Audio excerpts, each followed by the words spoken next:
Today we will discuss the nutrition system in multicellular animals, mainly human beings.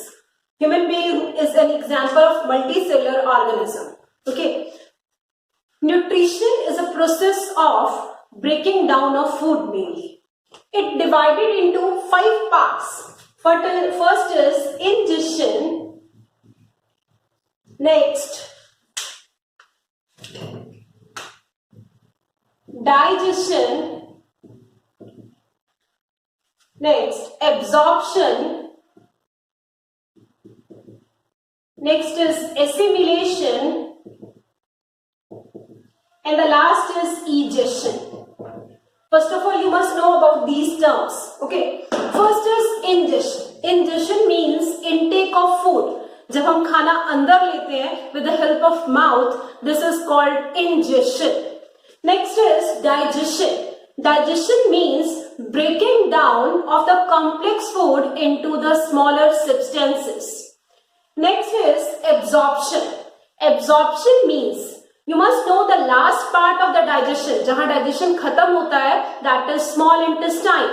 From the small intestine, the food is absorbed in the whole body by the blood. This is called absorption. Absorption of food from small intestine into the blood. Next is assimilation. Assimilation means release of energy from the food. You can say oxidation of food. Food का टूटना, food का oxidize होना और उससे क्या energy मिलना. That is called assimilation. And the last is egestion. Egestion means removal of waste product. जो waste product हमारे फूड के बाद जनरेट हुए हैं उनको बॉडी से रिमूव करना. These are the 5 basic process of nutrition. Nutrition के लिए ये 5 प्रोसेस हर ऑर्गेनिज्म में फॉलो होते हैं, चाहे वो यूनिसेल्युलर है चाहे वो मल्टीसेल्युलर है, सब में ये 5 प्रोसेस फॉलो होते हैं. Okay, we will discuss now digestion because ingestion means only the intake of food. Main process is the digestion, जिसको कि आपको डिटेल में पढ़ना है. For the digestion, you must know about the alimentary canal. Alimentary canal is a canal in our body which started from mouth and ended at anus. Mouth से start होती है और anus पे खत्म होती है. इसमें फूड कैसे ट्रैवल करता है और कैसे वो डाइजेस्ट होता है, ये हमें स्टडी करना है. Okay, first is mouth. तो पहला ऑर्गन है आपके पास माउथ. सबसे पहले जब फूड माउथ में आता है, माउथ में 3 चीजें प्रेजेंट होती हैं. 3 हमारे ऑर्गन प्रेजेंट है, teeth, tongue and salivary glands. तीनों का अपना अपना फंक्शन है. Teeth, tongue and salivary glands. Teeth, first is teeth. जैसे ही हम फूड को माउथ में लेते हैं, teeth help in physical chewing only. वो सिर्फ फिजिकल च्यूइंग करते हैं, टीथ में कोई केमिकल सिक्रिएट नहीं होता है. तो टीथ का एक ही फंक्शन है, to help in the physical chewing of food. Next is tongue. Tongue help in mixing of food with the saliva. हमारे माउथ में स्लाइवा सिक्रिएट होता है. स्लाइवा मेनली स्लाइवरी ग्लैंड्स में सिक्रिएट होता है. टंग का काम क्या है कि फूड को स्लाइवा के साथ मिक्स करना so that it can easily swallow in the food pipe, ताकि वो इजीली सॉफ्ट हो जाए और वो फूड पाइप के अंदर चला जाए. ओके, नेक्स्ट है स्लाइवरी ग्लैंड्स. स्लाइवरी ग्लैंड्स दे सिक्रिएट स्लाइवा. स्लाइवा सिक्रिएट करते हैं और स्लाइवा में एक बहुत ही इंपॉर्टेंट एंजाइम प्रेजेंट होता है, एमाइलेज. स्लाइवरी अमाइलेज भी कह सकते हैं आप उसे, बिकॉज ये स्लाइवा में सिक्रिएट होता है. Salivary amylase. Salivary amylase help in the digestion of carbohydrate. हमारे फूड में बहुत सारे न्यूट्रिएंट्स प्रेजेंट है. Carbohydrate, fats, proteins, vitamins, minerals. Mainly carbohydrate, fats और प्रोटीन्स, इनकी डाइजेशन कैसे होती है ये हमें इसमें स्टडी करना है. तो सबसे पहले कार्बोहाइड्रेट्स की डाइजेशन स्टार्ट हो जाती है with the help of salivary amylase. Okay, first is mouth. Mouth में आपको क्या स्टडी करना है? Teeth, tongue and salivary amylase, salivary glands. Teeth help in physical chewing. Tongue help in mixing the food with saliva.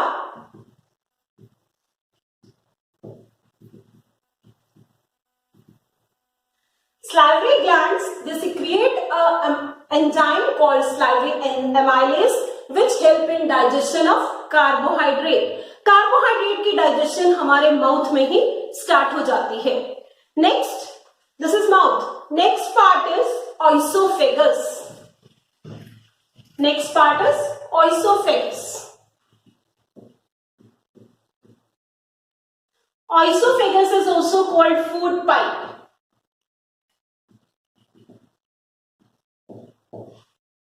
Mainly, it is a pipe through which the food travel, जिसमें से कि food travel करता है. लेकिन इसमें भी कुछ speciality है. जब वो फूड ट्रैवल करता है, it always move in the forward direction. वो आगे की तरफ ही जाता है, वो कभी बैकवर्ड नहीं आता. And the food travel with rhythmic contraction and relaxation. Food जो है कॉन्ट्रैक्ट होता है, रिलैक्स होता है, उस मूवमेंट से वो आगे आगे आगे आगे बढ़ता रहता है. And this rhythmic contraction and relaxation of the food is called peristaltic movement. Peristaltic movement. So, the food travel in the oesophagus with the help of peristaltic movement, that is the rhythmic contraction and relaxation of the food. Okay. Now the next is, this is oesophagus, this food pipe. You can see this is diaphragm. Diaphragm is a muscular organ. Diaphragm is a muscular organ that divide our body into two parts. Diaphragm से ऊपर वाले part को हम कहते हैं thoracic cavity और diaphragm से नीचे वाले पार्ट को हम कहते हैं एब्डोमिनल कैविटी. ओके, तो डायफ्राग्राम हमारी बॉडी को दो पार्ट्स में डिवाइड करता है. नेक्स्ट इज, वैसे डायफ्राग्राम के और भी यूजेस है, we will study it in the respiratory topic. Next is stomach. अब फूड स्टमक में आ जाता है. जब वो स्टमक में आता है, यहां पर तीन चीजें हैं जो उसके ऊपर एक्ट करती हैं. First is pepsin, then HCl and then is mucus. ये तीन चीजें जो कि स्टमक में सिक्रिएट होती हैं, गैस्ट्रिक जूसेस कहते हैं. तो गैस्ट्रिक जूसेस में first is pepsin. Pepsin is an enzyme which help in digestion of protein. Digestion of protein में हेल्प करता है. HCl is a strong acid, you know about it. HCl एक strong acid है जो कि क्या करता है, तीन फंक्शन है HCl के, very important functions of HCl. First is it kill the bacteria. Kill the bacteria that is entered in our stomach with the food. कुछ भी बैक्टीरिया, कोई भी पैथोजेंस जो कि हमारी बॉडी में फूड के साथ एंटर हो गए हैं, ये उनको किल करता है. Second is it regulate the function of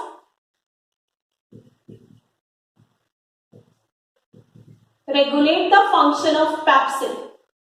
pepsin के फंक्शन को रेगुलेट करता है कि वो कितना सीक्रिएट हो रहा है, कितना नीडेड है, उसको रेगुलेट करता है. And the third is it make the medium acidic.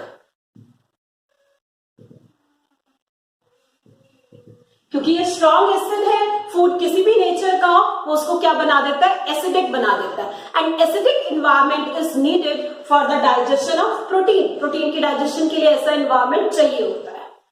The last is mucus. Mucus is a substance which make the inner lining of the stomach. वो स्टमक की इनर लाइनिंग बना देता है. Why? Because HCl is a strong acid. HCl एक strong acid है. अब अगर HCl strong acid हमारे स्टमक की इनर लाइनिंग पर कोई हार्म ना करे, उसको कुछ नुकसान ना पहुंचाए, इसीलिए क्या होता है, उसमें म्यूकस पहले से ही सिक्रिएट हो जाता है which make a protective inner lining of the stomach. Protect the stomach from harmful effect of HCl.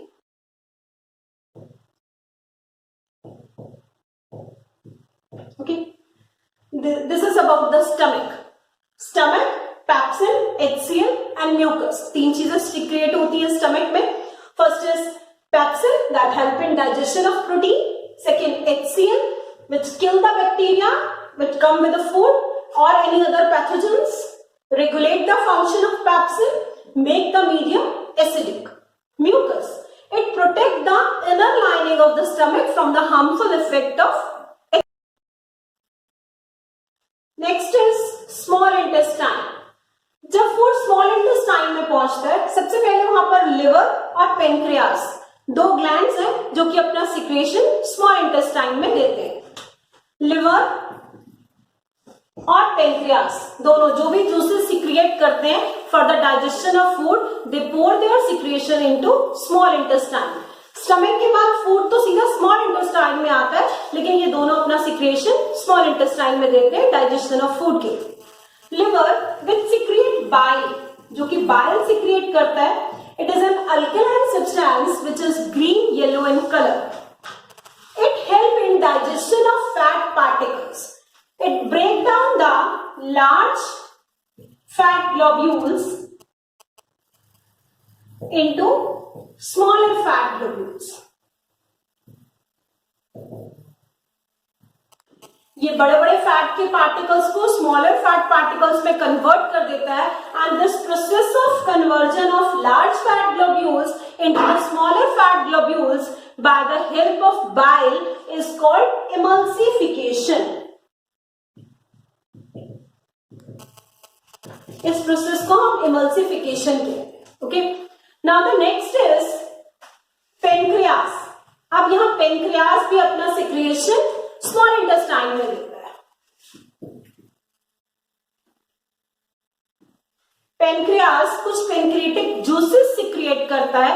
वो जूसेस क्या क्या है? Pancreatic juices. First is amylase. Next is trypsin and the next is lipase. तीन enzymes जो कि pancreatic juices में होते हैं, they help in digestion of food. First is amylase. It convert starch के ऊपर एक्ट करता है और स्टार्च को ग्लूकोज में कन्वर्ट कर देता है. Next is trypsin. It act on protein and convert protein into peptones. जैसे सबसे पहले कार्बोहाइड्रेट था, कार्बोहाइड्रेट माउथ में जब वो डाइजेस्ट हुआ, इट कन्वर्टेड इनटू स्टार्च और स्टार्च से क्या बन गया? ग्लूकोज. फिर पेप्सिन ने क्या किया? प्रोटीन को उसके छोटे छोटे पीसेस में कन्वर्ट कर दिया, that is called peptones. Now the lipase. Lipase act on the fatty particles. Fats पे फैट को डाइजेस्ट करता है and convert the fat into glycerol. Fat को ग्लिसरोल में कन्वर्ट कर देता है. ओके, यहां तक पेनक्रियास की डाइजेशन. पेनक्रियास हेल्प करता है जो digestion. Next is small intestine. Small intestine के अपने भी कुछ इंटेस्टाइनल जूसेस होते हैं. इंटेस्टाइनल जूसेस जो कि डाइजेशन को फाइनल स्टेज पे पहुंचा देते हैं. यहां आने के बाद डाइजेशन फिनिश हो जाता है. इनका मेन फंक्शन क्या है कि जो भी कार्बोहाइड्रेट बचा हुआ है, कार्बोहाइड्रेट, स्टार्च, ग्लूकोज जो भी है, उसको फाइनली बिल्कुल स्मॉल पीसेस ऑफ ग्लूकोज में कन्वर्ट कर देना. प्रोटीन, जब प्रोटीन्स का फाइनल डाइजेशन हो जाता है, they converted into amino acids. जब फैट्स का फाइनल डाइजेशन हो जाता है तो वो फैटी एसिड और ग्लिसरोल में फाइनली कन्वर्ट हो जाता है. डाइजेशन यहां आकर खत्म हो जाता है. Now after the process of digestion, next process is absorption. अब यहाँ स्मॉल इंटेस्टाइन से फूड क्या होगा, एब्जॉर्ब हो जाएगा with the help of blood capillaries. अगर आप स्मॉल इंटेस्टाइन को देखें तो ये स्मॉल इंटेस्टाइन की जो ट्यूब होती है, इसकी जो इनर वॉल है दैट इज हाईली फोल्डेड। इसकी इनर वॉल हाईली फोल्डेड होती है, ऐसे इधर भी।